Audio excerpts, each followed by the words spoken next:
En mi corazón compartir un mensaje que dure aproximadamente hasta las 3:55 de la tarde. No sé si tienen planes para las 4. La idea es quedarnos acá. La cara de algunos diciendo: ¿dónde está tu corazón, hermano? Bien, quisiera que me acompañen a compartir un pasaje en Apocalipsis capítulo 3, una pequeña porción de las Escrituras, que nos sigan guiando en estos temas que estamos tratando. Es una realidad que hemos visto muchos aspectos del desarrollo de una iglesia orgánica. La vida de la iglesia debe expresarse de un modo justamente natural, pero hoy quizás detenernos para hacer un análisis de cuando se edifica una iglesia, todo lo contrario a una iglesia viva, que es una iglesia muerta. Por eso vamos a leer los primeros 6 versículos de Apocalipsis capítulo 3, del 1 al 6, mensaje a la iglesia de Sardis. Dice la Biblia en Apocalipsis capítulo 3, escribe al ángel de la iglesia en Sardis, el que tiene los 7 espíritus de Dios y las 7 estrellas, dice esto: yo conozco tus obras, que tienes nombre de que vives y estás muerto. Versículo 2, sé vigilante y afirma las otras cosas que están para morir, porque no he hallado tus obras perfectas delante de Dios. Acuérdate pues de lo que has recibido y oído, y guárdalo, y arrepiéntete, pues si no velas, vendré sobre ti como ladrón, y no sabrás a qué hora vendré sobre ti. Pero tienes unas pocas personas en Sardis que no han manchado sus vestiduras y andarán conmigo en vestiduras blancas, porque son dignas. El que venciere será vestido de vestiduras blancas, y no borraré su nombre del libro de la vida, y confesaré su nombre delante de mi Padre y delante de sus ángeles. El que tiene oído, oiga lo que el Espíritu dice a las iglesias. La ciudad de Sardis en la antigüedad era una ciudad de renombre. De hecho, antes del nacimiento de Cristo era una ciudad muy rica y muy próspera, y estaba ubicada en una colina, esto dicen los historiadores, lo cual hacía inaccesible a los enemigos, o casi inaccesible a los enemigos, poder invadirla. Sin embargo, la historia cuenta que antes de este mensaje a esta iglesia, por parte de Jesús, por medio de Juan, esa ciudad fue invadida 2 veces, y las 2 veces fue invadida por un descuido en la vigilancia. Con el paso del tiempo y en el contexto en el que se escribe esta carta, bajo el Imperio Romano, la ciudad de Sardis seguía teniendo buena reputación, pero por su historia y no por su influencia política y bélica del momento.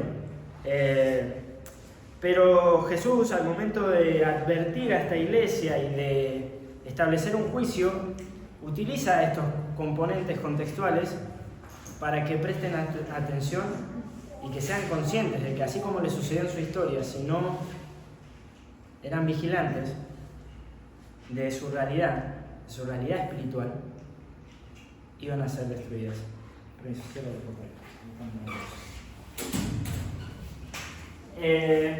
Cada componente, cada idea que transmite este mensaje atacaba algún punto de la ciudad. Por ejemplo, no solo esto de la vigilancia, sino podemos decir que Sardis, la principal actividad comercial de la ciudad era la industria ovejera, la lana, y la industria textil. Utilizaban las lanas para desarrollar prendas y venderlas. Vivían de eso. De hecho, era una de las pocas ciudades que se animaba a tinturar o a teñir la lana para crear prendas de colores. Y fíjense cómo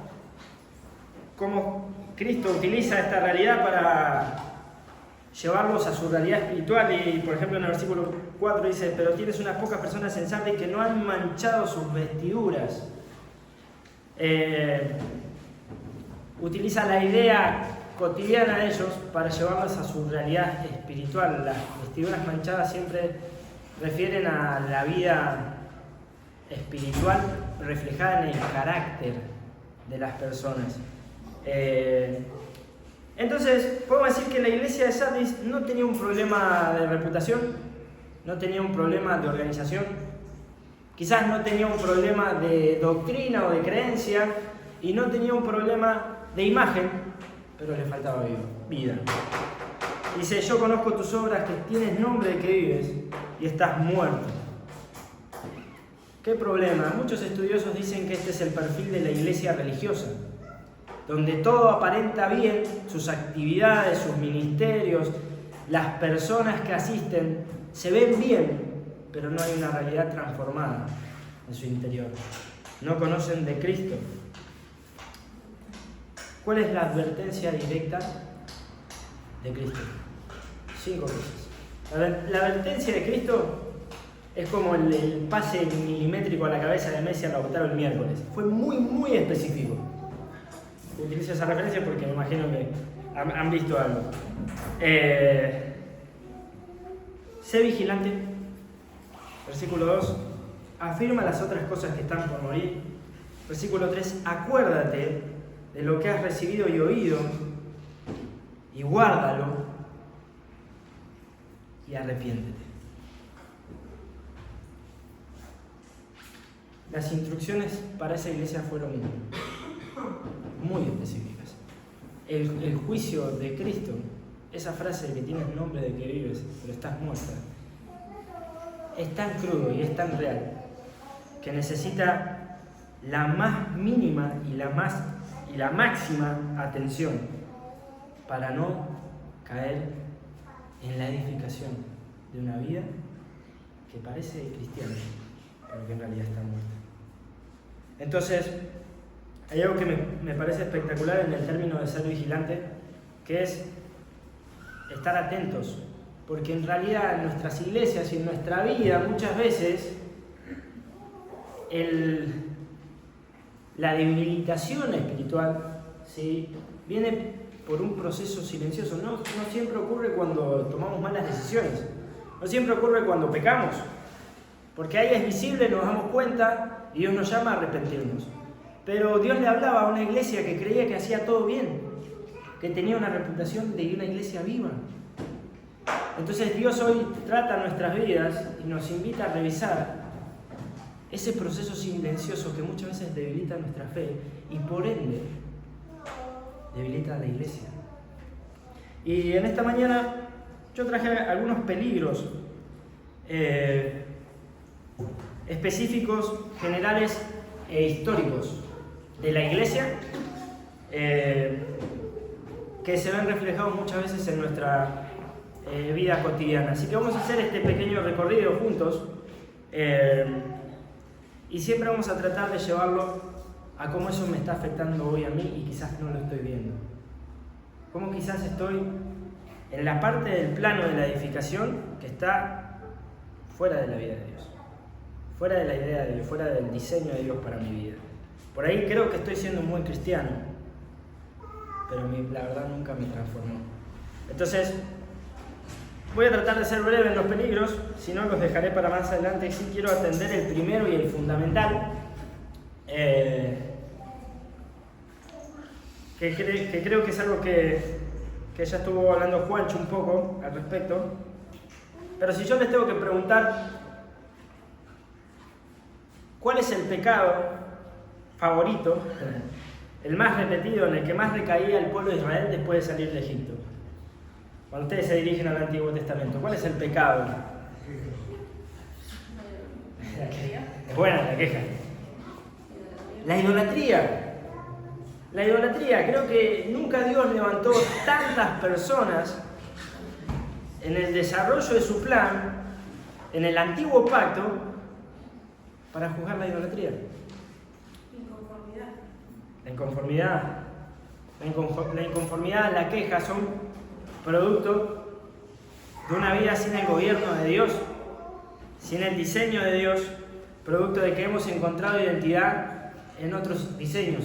Eso es idolatría, el punto de partida de todo el resto de los conflictos. Pero la idolatría en el antiguo pacto era un pecado visible.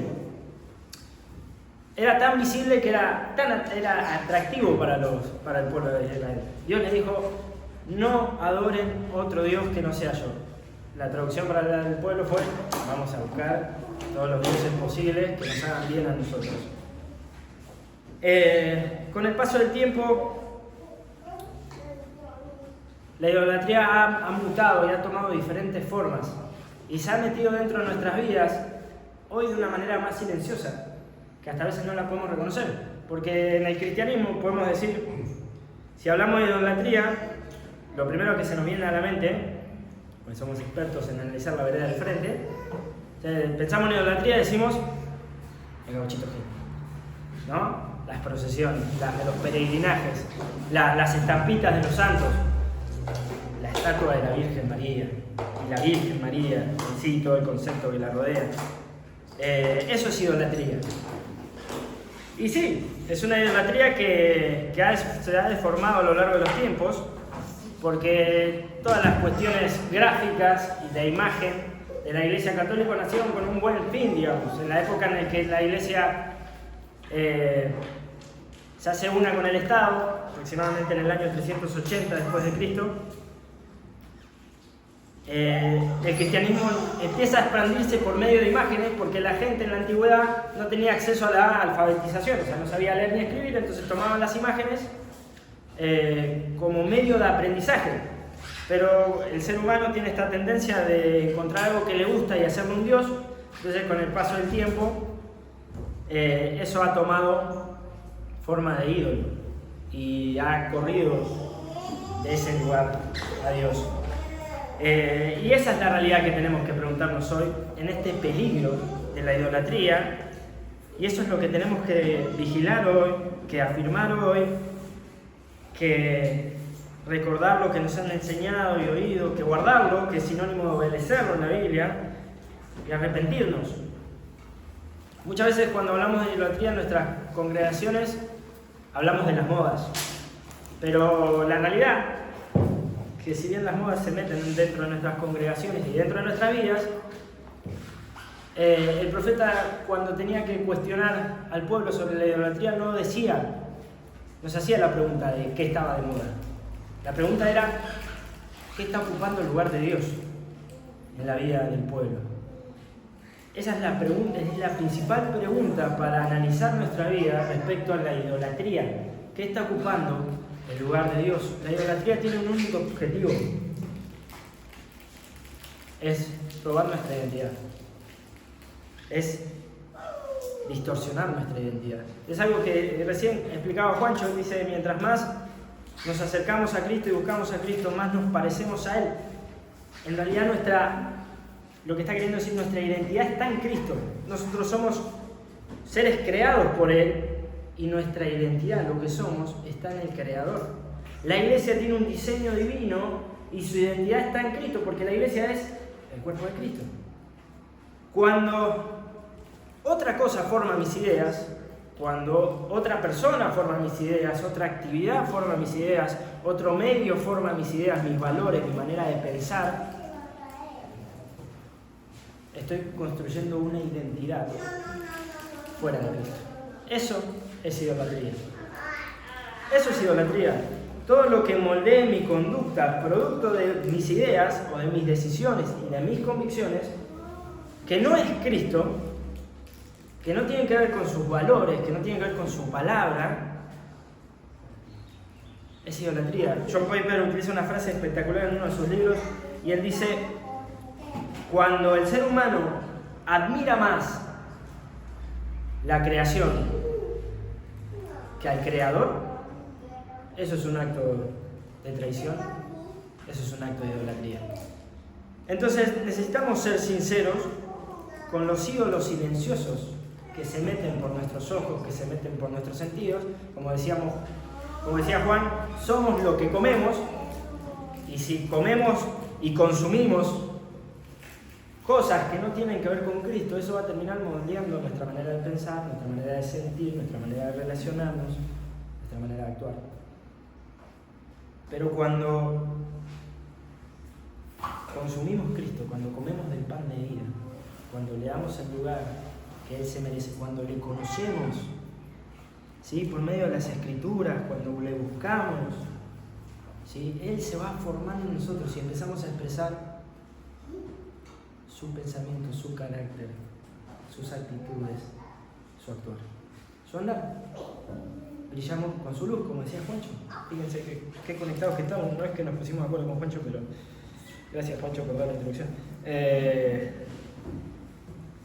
Una buena pregunta que tenemos que hacernos frente a la idolatría, a ver si estamos idolatrando algo, porque a veces hay que ser sinceros con nosotros. Muchos de nosotros fuimos formados en iglesias, en una iglesia en un contexto cristiano. Muchos tenemos años de congregación, de formas, de ideas, de doctrinas.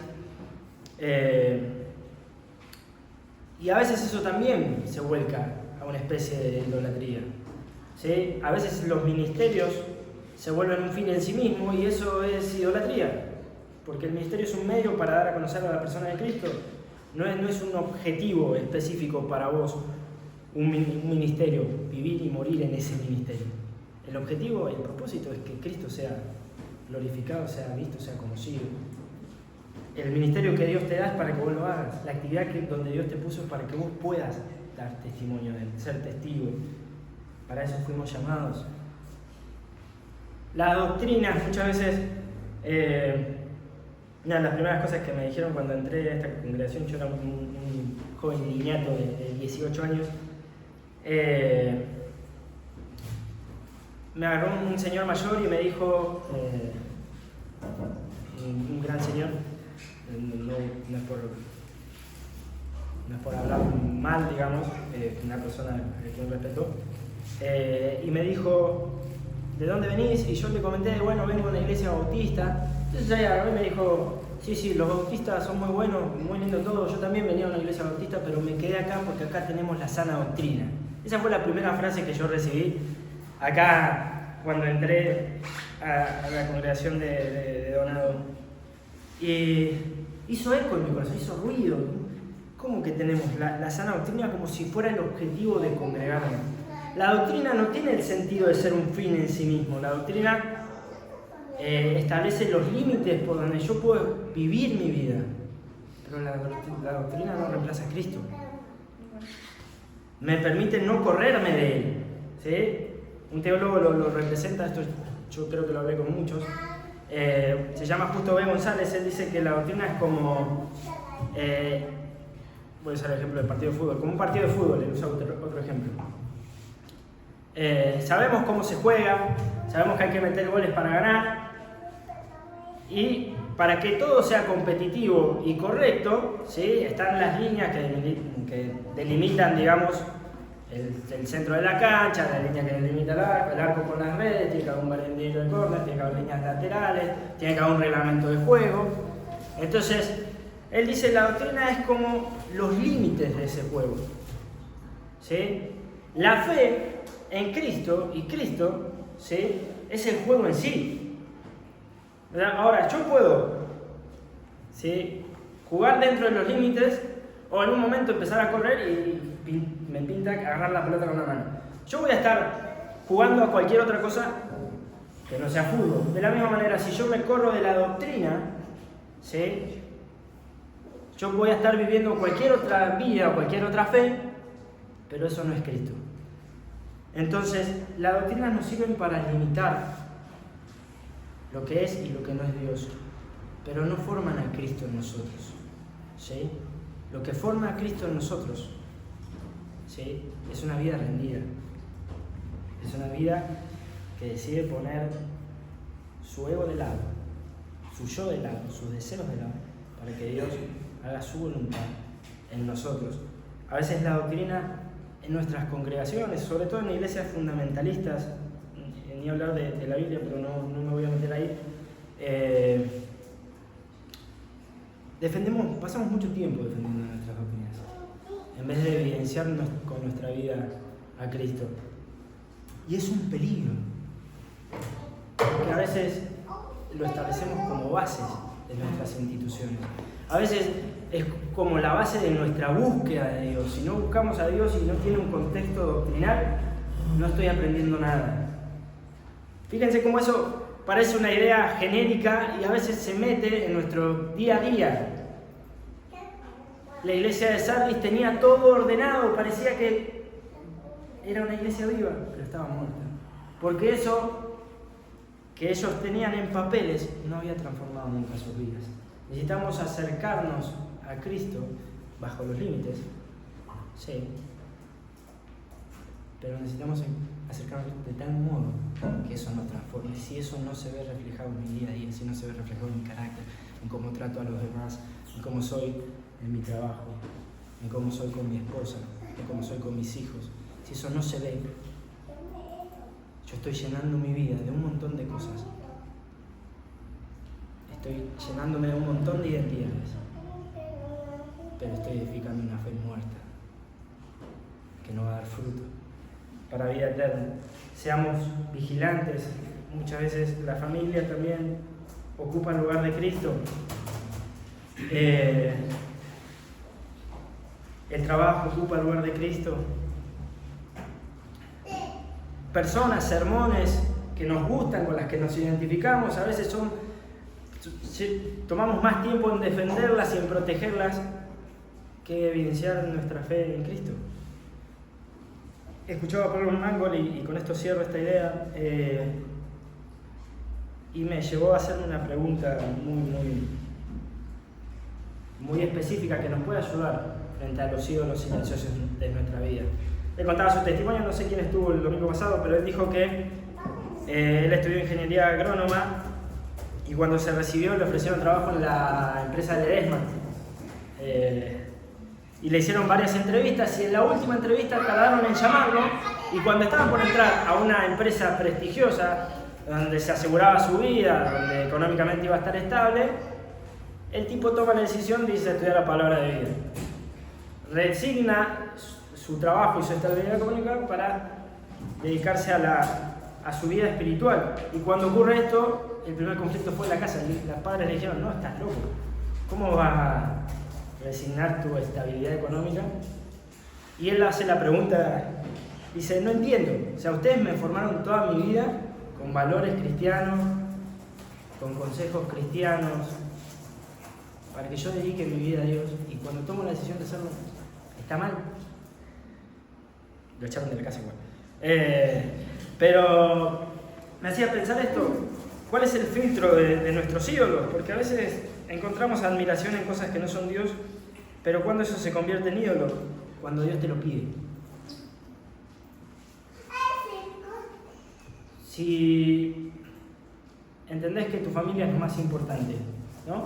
Después de Dios, siempre es la respuesta que decimos. ¿Y si Dios te pide a tu hijo?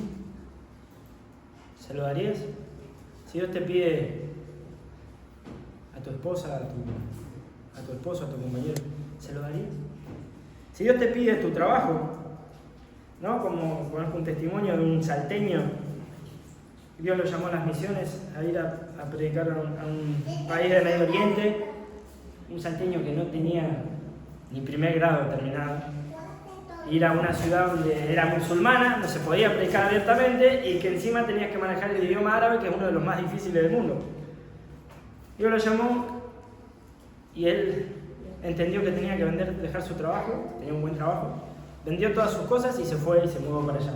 Y si Dios a los 6 meses, es inexplicable, estaba hablando árabe como si fuera su lenguaje natal, es inexplicable las cosas que hace Dios. Pero si Dios el día de mañana te pide que resignes de tu trabajo para seguirlo, para servir, si Dios te pide tus bienes materiales, es en esa confrontación y en ese análisis que encontramos cuántos ídolos tenemos. Necesitamos, iglesia, ponerlo arriba de la balanza. ¿Para qué? Para ser vigilantes, para afirmar las cosas, para volver a entender que nuestro propósito es que Cristo sea formado en nosotros. Todo lo que Dios nos da en el medio, todos los espacios que tenemos, estas reuniones, las actividades, son medios para poder llevar a cabo el propósito. Seamos vigilantes de este peligro silencioso que hoy es la idolatría, que no solo se ve en las estampitas que tienen los católicos, también están metidos en nuestros medios de comunicación, en el Instagram que tanto usamos, en las predicaciones que tanto escuchamos. Hay serpientes de bronce por todos lados y tenemos que desafiarnos a derribarlas. Dos peligros más, pero más rápido. Otro de los peligros históricos de la Iglesia del 1500 para adelante, ¿sí? Porque esto es el resultado de un cambio social muy grande que hubo, seguramente lo deben conocer, pero uno de estos peligros es la privatización de la fe. En el año 1517, Martín Lutero pega, o clava, mejor dicho, no sé si existía la cinta en esa época, capaz que sí, pero clava en una puerta de una iglesia 95 tesis para poder presentar una propuesta radical al cristianismo de la época, que era el cristianismo católico, que imponía y abusaba de su poder, y a partir de ahí nace el protestantismo, y dentro del protestantismo nace el evangelicalismo, en el lugar donde hoy nosotros encontramos un lugar, digamos, por así decirlo, un lugar teológico. Pero trajo un montón de cosas buenas la Reforma Protestante. En primer lugar, trajo la realidad que hoy acceder a Dios no es una cuestión de privilegio, ¿sí?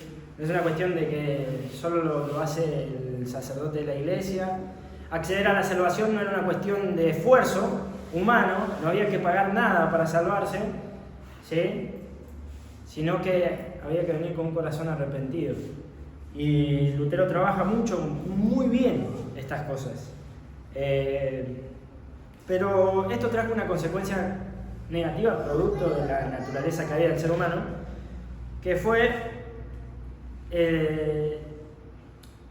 de ser una iglesia y de ser una religión social a ser una iglesia cada vez más fragmentada por los diferentes grupos y sistemas de pensamiento que se fueron formando en la época. De la Reforma Protestante nacen los bautistas, los anglicanos, después se va expandiendo a reformados, a pentecostales, a hermanos libres, hoy en día tenemos aproximadamente 25.000 denominaciones. Este fue un dato que se dio el año pasado en el Congreso de la USANA, se llama, el Congreso de la Comunidad Evangélica en Corea del Sur se hizo. 25.000 denominaciones, de 25.000 tipos de iglesia o de instituciones que creen que viven la verdad a su manera. Y cada uno ha llevado su manera de entender la Biblia o de entender a Dios a su visión. Y vos decís, ¿qué tiene que ver esto conmigo? Bueno, esto se ha metido tanto en nosotros que hemos hecho de una fe personal una fe individual. Una de las frases que más escuché de chiquito en nuestras iglesias, yo siempre me crié en iglesias así medias conservadoras, era la frase de: no importa lo que crea el resto, vos tenés que cuidar tu quintita. Esa era la frase que me decían. Gracias a Dios creo que ya se erradicó totalmente. Yo nunca la llegué a entender del todo. Pero no hay nada más peligroso para la iglesia que todos nos pongamos a cuidar en nuestra propia quintita sin entender de que estamos bajo un diseño divino, que es la iglesia de Dios, que es un diseño global, que Él está edificando. La quinta es de Él. ¿Qué quiere decir esto? ¿La fe es una fe personal? Sí. ¿Cada uno tiene que velar por su vida espiritual? Sí. Pero al velar por tu vida espiritual, tiene que verse reflejado en cómo vos velás por la vida espiritual de nosotros. La fe que Dios nos da y que desarrollamos, ¿sí? Y que Él forma en nosotros, ¿sí? Es una fe personal, pero no es individual, ¿sí? Este no es un problema bíblico el que te estoy diciendo. La privatización de la fe es algo que no se plantaron los cristianos porque cuando inició la iglesia tenían todas las cosas en común, vivían de esa manera. Hubo algunos indicios quizás en algunas comunidades, como en los corintios, que empezaron a dividirse, ¿no? por el líder que les había hablado, por quién les gustaba más, ¿no? ¿Se acuerdan en Corintio que unos decían yo soy de Pablo, yo soy de Silas, yo soy de Apolo? ¿Sí? Cada uno buscaba el que más le gustaba. No, Pablo dijo, no, acá nadie es de nadie, todos somos de Cristo. El riesgo de la privatización de la fe, ¿sí?, está también en la responsabilidad que tenemos para con el otro. Es donde surge muchas veces el gran problema de Caín y Abel que hay en nuestras iglesias. Empezamos a ver al otro, en vez de como un hermano, sino como un competidor a quien yo tengo que refutar sus ideas o enseñarle a vivir. Y al fin y al cabo termina resultando en que yo termino matando a mi hermano. Porque su ofrenda a Dios le gustó más que a la mía. ¿Se acuerdan la historia de Caín y Abel, sí? Entonces este peligro, que es histórico, que viene arrastrándose hace muchos años, está metido en nuestras congregaciones, pero a veces se mete en nuestras vidas y afecta la manera en que vemos a los otros cristianos. Fíjate cómo está viviendo esto. En vez de velar por su vida espiritual, en vez de decir, ¿en qué te puedo ayudar? Porque si un riñón anda mal y yo necesito ese riñón, necesitamos sanar ahí también. Necesitamos trabajar con él, necesitamos comer. Necesitamos afirmar esa realidad, porque Dios nos manda a congregarnos y a estimularnos a las buenas obras. Esas cosas necesitamos afirmarlas. Enseñanzas que recibimos cuando venimos acá son importantes. Trabajar la conciencia, por eso dice acuérdate, versículo 3, acuérdate pues de lo que has recibido y oído. Laburemos acá, revisemos, porque este peligro silencioso que me hace vivir en mi quintita, en lo que a mí me pasa y lo que le pasa a mi familia, ¿sí? me deja fuera de la realidad de Dios, porque Dios pensó esto en un cuerpo, donde estás vos, donde está ella, donde estamos todos. Entonces,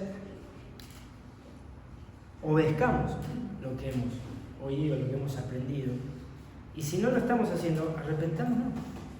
Fíjense, las indicaciones son claras. Prestemos atención, acordémonos, afirmemos, guardemos y arrepintámonos. Son claras. El último peligro que ha tenido históricamente la iglesia. Hay mucha gente que hace muchos análisis del recorrido histórico de las iglesias. Y todos se ponen de acuerdo en algo, más allá de estos dos peligros. Todos llegan a la conclusión que uno de los grandes problemas de la iglesia es la aplicación de las escrituras. Y todos van a coincidir con lo mismo. Las estructuras son necesarias. Sí, son necesarias. Son importantes. Dios es un Dios de orden. Las estructuras nos permiten ordenarnos para poder hacer la tarea de una manera más eficaz. Son las formas en las que elegimos hacer las cosas, en las que elegimos llevar a cabo las reuniones, en las que llevar a cabo los ministerios, las actividades. Son las formas en las que tratamos de administrar los recursos que Dios nos dio.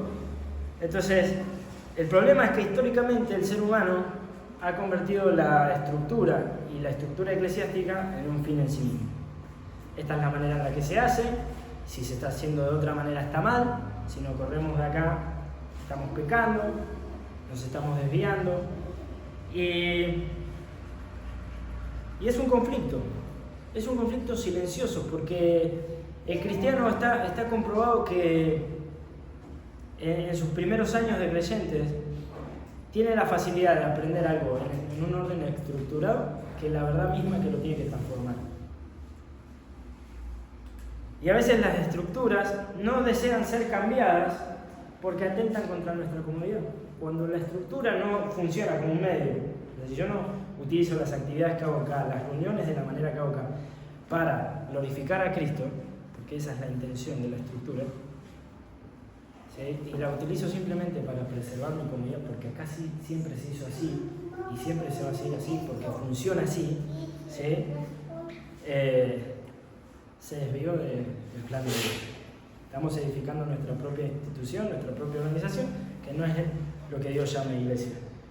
¿Sí? Entonces necesitamos rendir nuestras estructuras al plano de Dios y elegir las estructuras que sean acordes a la misión. ¿Sí? ¿Cómo lo vemos esto en la práctica? Yo necesito traer ejemplos por ahí para que ustedes entiendan que estos peligros, si bien son históricos, si bien son generales, afectan a nuestra vida cotidiana. Por ejemplo, en nuestras congregaciones durante muchos años se sostenía la idea de la Cena del Señor, ¿no? Yo vengo de una iglesia bautista donde la Cena del Señor se celebraba cada 6 meses, una locura. Y casi siempre se hablaba en nuestras congregaciones cuando yo era más chico que la reunión más importante, ¿sí?, de la iglesia era la Cena del Señor, ¿no? Y hacíamos como esta... si bien no se predicaba adelante, pero sí se manifestaban los miembros y se trataba de pedirle a la gente que venga a los domingos. Entonces la gente sentía que si venía a la Cena del Señor cumplía con su función más importante y con la reunión más importante. Y la realidad es que eso es un discurso estructural. La Cena del Señor es un mandato, sí. Lo tenemos que hacer, sí, cada vez que podamos. Sí, nosotros tomamos la decisión en nuestra organización de hacerlo todos los domingos. Hay iglesias que lo hacen cada 2 semanas, hay iglesias que lo hacen una vez por mes. ¿Sí? Es un mandato que necesitamos cumplir. Pero no es la reunión más importante. ¿Sí? Esto, gracias a Dios, ya se vino trabajando. Todas las reuniones son importantes. Porque todos los momentos que tenemos, porque toda nuestra vida es para Dios. Y cada espacio que yo tengo en comunidad y en congregación es un espacio donde yo voy a darle la gloria a Dios. A veces lo hacemos sirviendo y barriendo, a veces lo hacemos haciendo memoria. Fíjense lo complicado muchas veces de las estructuras, que muchas veces nos dicen, esta es la manera. ¿Cuántos cristianos vienen a cumplir el domingo por la cena? Pero en la semana ni nos vimos Cristo. Entonces, ¿cuántos cristianos vemos comprometidos con la cena? Necesitamos hacerle la culpa. ¿Cuántos cristianos vemos comprometidos con la cena, pero les cuesta comprometerse con los ministerios de la semana? Estamos ordenando humanamente algo que es todo de Dios. Nuestra vida es toda de Dios. La iglesia es toda de Dios y es para Él. Cada espacio que tenemos, cada momento que tenemos, cada actividad que tenemos tiene que ser tomada de la misma manera, con la misma dedicación, con el mismo servicio. Nosotros hemos podido dividir la cena. ¿Por qué? Por una cuestión de orden. Veníamos hablando de una serie de temas y un hermano trajo luz a nuestras vidas y terminábamos hablando de temáticas que hacían a nuestra vida espiritual y que son importantes, ¿sí?, pero que no nos permitían hacer memoria de Él y honrarlo. Entonces tuvimos que hacer esta división. Esa es una estructura que entendió el medio. Este es el medio, hacemos la separación, tenemos un momento para hacer memoria, para honrarlo, ¿sí? Y después tenemos un momento para formarlo. Ambas son importantes, porque ¿cómo yo voy a adorar a alguien que no conozco? ¿No? Entonces necesito formarme, necesito conocerlo, ¿no? Y estos espacios son para que nos formemos, para que nuestra identidad se afirme, como dice acá el mensaje de la iglesia de Sardi, para que obedezcamos, pero necesitamos también honrarlo. Y cada cosa tiene su orden, porque Dios es un Dios de orden. Entonces, las estructuras tienen esto. Las estructuras tienen su lado negativo, por eso necesitamos ponerlas a la luz de la cruz y preguntarnos, ¿esto que estoy haciendo? ¿No? Te hago un ejemplo más para que quede más claro. Antes se exigía desde el púlpito que la iglesia tenga su devocional a la mañana. Porque si vos no buscabas a Dios de mañana, como el salmista lo hacía o como Daniel lo hacía, te estabas perdiendo la bendición de Dios desde el día. Esto ocurría en muchísimas congregaciones.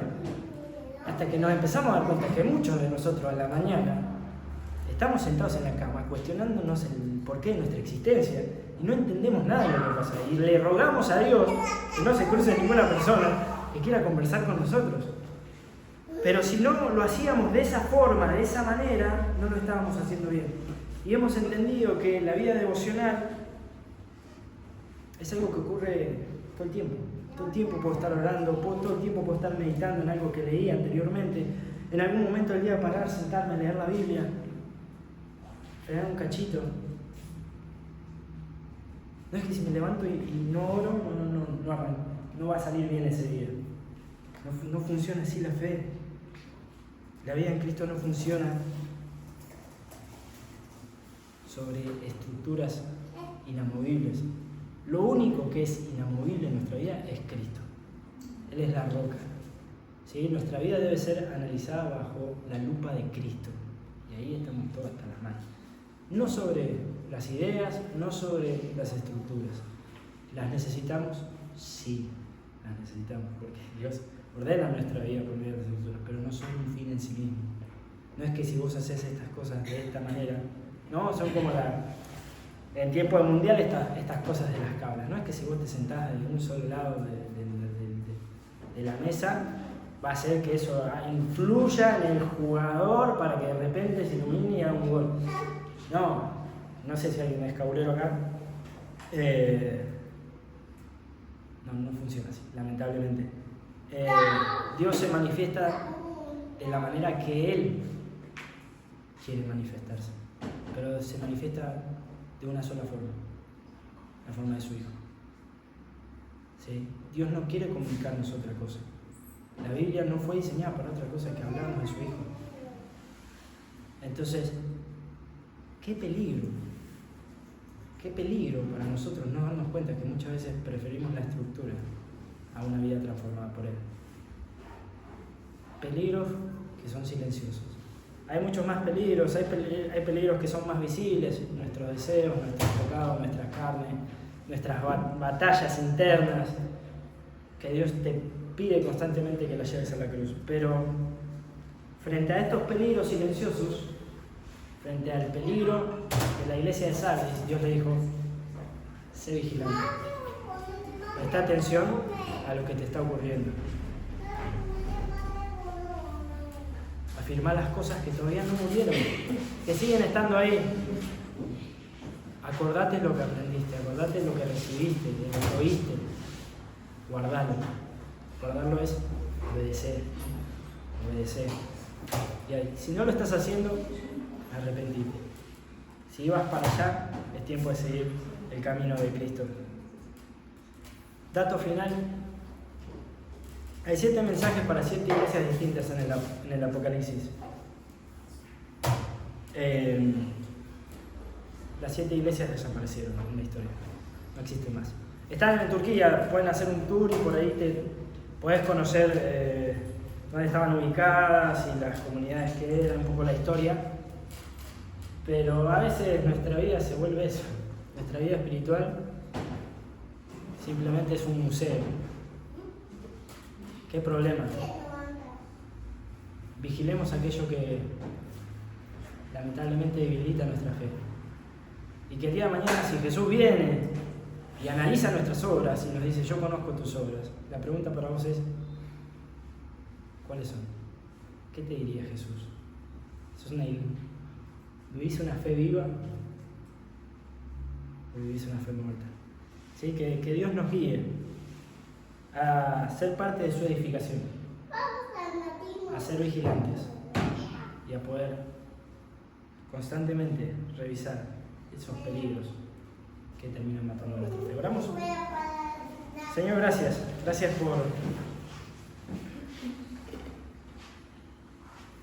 por tu verdad, gracias por tu palabra.